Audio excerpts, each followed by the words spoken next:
அஹானாவின் போர்வை. அது மிகவும் குளிரான குளிர்கால இரவு. சிறு அஹானாவிடம் ஒரே ஒரு வெதுவெதுப்பான போர்வை மட்டுமே இருந்தது. அவள் கடையிலிருந்து வீடு திரும்பிக் கொண்டிருந்த போது சாலை ஓரத்தில் நடுங்கிக் கொண்டிருந்த ஒரு ஏழை பெண்மணியை பார்த்தாள். அந்த பெண்மணி அஹானாவை பார்த்து மெதுவாக, "உன்னிடம் வெதுவெதுப்பாக இருக்க ஏதாவது இருக்கிறதா?" என்று கேட்டாள். தன் போர்வை இல்லாமல் தான் எவ்வளவு குளிராக இருக்கும் என்று அஹானா யோசித்தாள். ஆனால் பிறகு இயேசுவின் வார்த்தைகள் அவளுக்கு நினைவுக்கு வந்தன.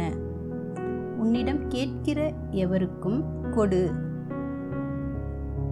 மென்மையான புன்னகையுடன் அஹானா அந்த பெண்மணியின் தோள்களில் போர்வையை சுற்றி, "இன்றிரவு தேவன் உங்களை வெதுவெதுப்பாக வைத்திருப்பாராக" என்றாள்.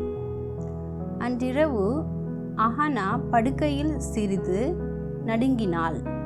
ஆனால் அவள் இதயம் மகிழ்ச்சியால் நிறைந்திருந்தது. மறுநாள் காலை அவளது தந்தை அவளுக்கு ஒரு புதிய போர்வையை கொடுத்து ஆச்சரியப்படுத்தி, "யாரோ இதை உனக்காக நமது வாசலில் வைத்து சென்றிருக்கிறார்கள்" என்றார்.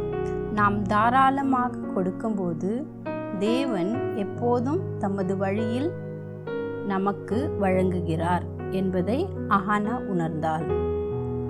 "உன்னிடத்தில் கேட்கிற எவனுக்கும் கொடு, உன்னுடையதை எடுத்து கொள்கிறவனிடத்தில் அதை திரும்ப கேளாதே."